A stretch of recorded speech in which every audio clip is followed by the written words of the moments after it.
معهد التمريض بسرعه معهد التمريض بصباحي وبمسائي. الصباحي مالته المعدل مالته 85 86، ممكن يختلف من معهد الى اخر. المسائي مالته يقبل بحدود ال 75 الى ال 81، لكن العام قبل بحدود ال 60، مثل معهد ابو غرق، معهد الصويره، وبالاضافه الى معهد الكوفه اللي موجود همات بالنجف.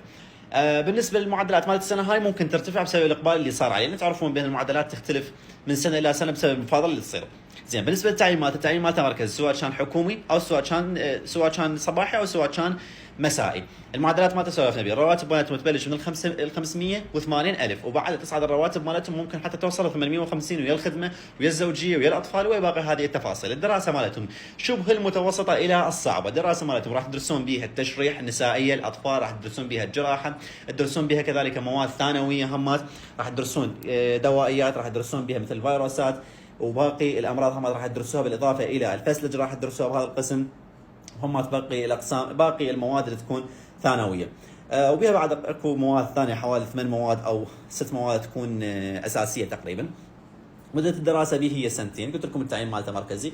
وبس حياكم الله، اذا حبيت تقبلون عليه فهو بين البنات وبين الولد، وموجود بكل يعني بكل معاهد العراق تقريبا، مع حد تبدا.